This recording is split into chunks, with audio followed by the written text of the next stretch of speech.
Assalamualaikum. Warahmatullahi. Apa kabar saudara-saudaraku semuanya?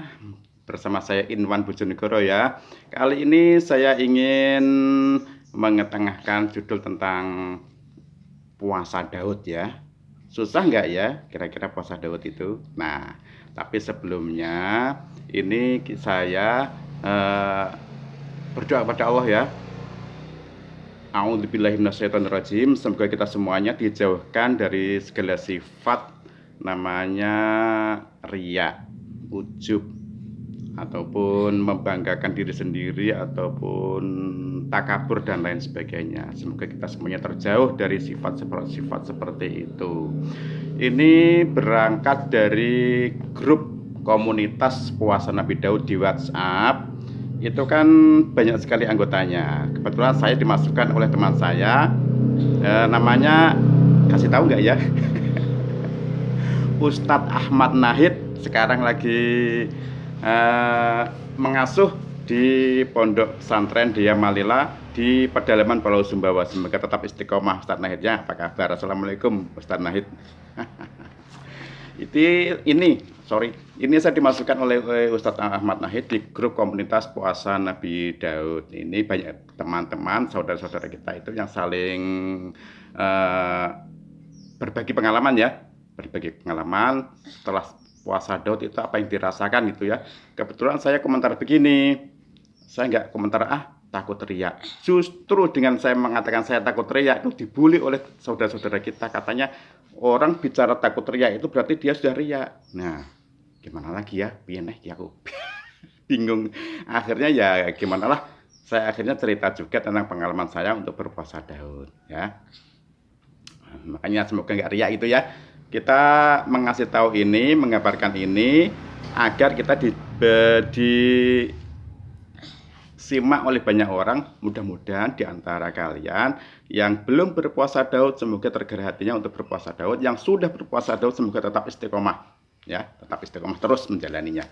Sebelumnya sudah terlanjur cerita ya. Ini padahal ini saya puasa Daud itu sudah lama loh. Ini tetangga kiri kanan saya nggak ada yang tahu kok. Sebenarnya begini, memang dari sejak dulu itu sejak masih SMA saya sudah terbiasa puasa sunnah ya. Ini utamanya puasa sunnah Senin Kamis. Ini walaupun pada saat itu masih muda itu belum begitu rutin, kadang puasa kadang tidak. Kadang puasa beberapa bulan, kadang beberapa bulan kemudian nggak puasa, bahkan beberapa tahun nggak puasa. Ini sekarang ini kemudian tahun 2007 saya insya Allah sudah istiqomah lagi puasa Senin Kamisnya. 3 tahun puasa Senin Kamis saya tingkatkan dengan puasa Senin Kamis plus puasa Yaumul Bid. Keasikan puasa Senin Kamis dan puasa Yaumul Bid saya ingin meningkatkan dengan puasa sunnah Daud. Tapi hati masih bimbang, kita ini umat Muhammad ya, tapi kenapa puasa Nabi Daud? Bimbang, ini puasa Daud dan puasa Senin Kamis lebih utama mana? Ya, bimbang gitu ya. Lebih afdol mana puasa Senin Kamis sama puasa Daud, kita bimbang begitu. Di tengah kebimbangan seperti itulah tahun 2011 saya memasukkan anak saya di pondok pesantren Al Islah Sendeng Agung Paciran Lamongan. Ketua pondoknya yaitu Ustadz Dawam Soleh. Pada saat kita pertama kali di sana memasukkan anak itu kan ada pertemuan dengan pengasuh pondok. Itu Pak Dawam bilang begini, Assalamualaikum Pak Dawam ya, barangkali lagi menyimak video saya.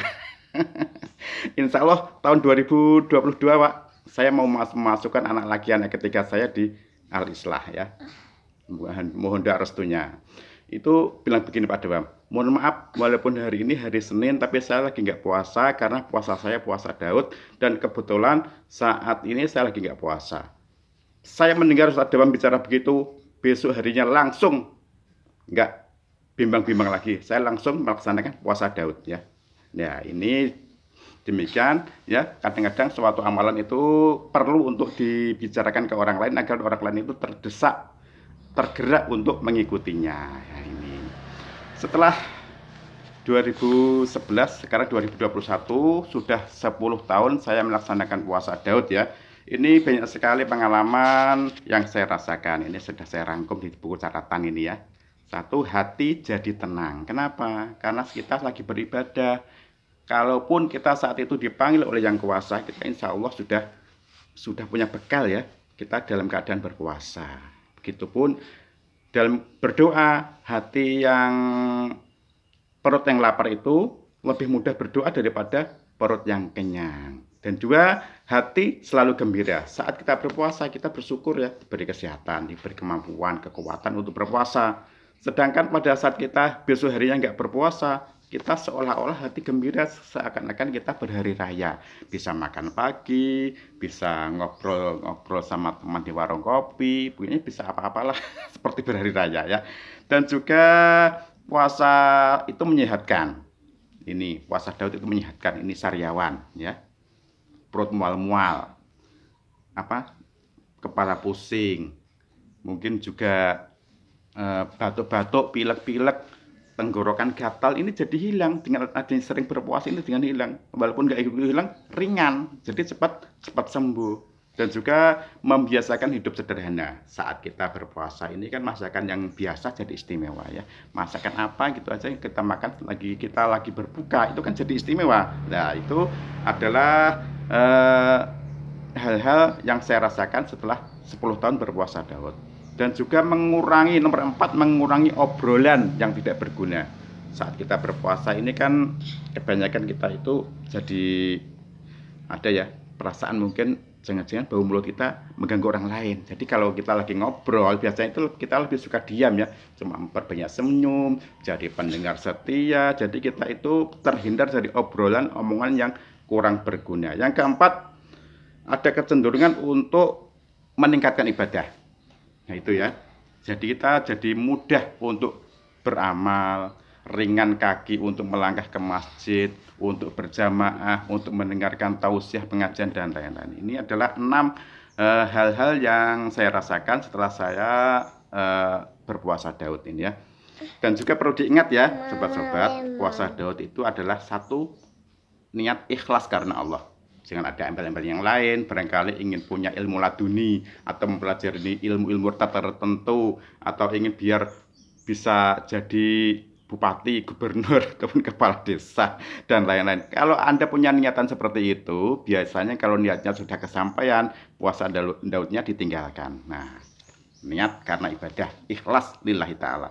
Nomor 2, urusan sahur, jangan rewel-rewel ya. Sahur apa adanya.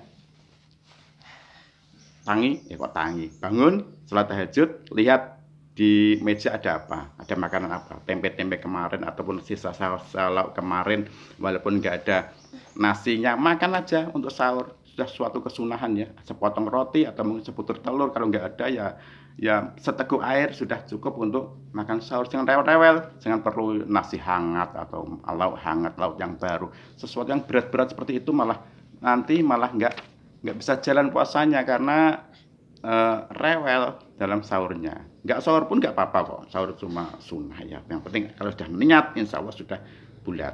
Juga saat berbuka juga jangan rewel-rewel, jangan mewah-mewah, apa adanya aja lah, sederhana itu ya. Gitu aja ya.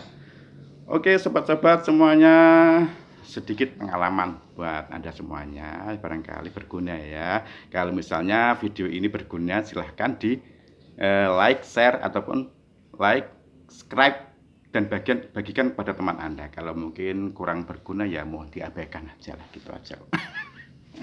Ini barangkali nanti bisa saya sambung lagi, sebetulnya banyak sekali yang ingin saya sampaikan, cuma karena waktunya mungkin kurang ya mendesak lah. Nah, ini mau berangkat ngajar anak-anak, ini anak saya sudah siap untuk berangkat ya. TK. Assalamualaikum warahmatullahi wabarakatuh.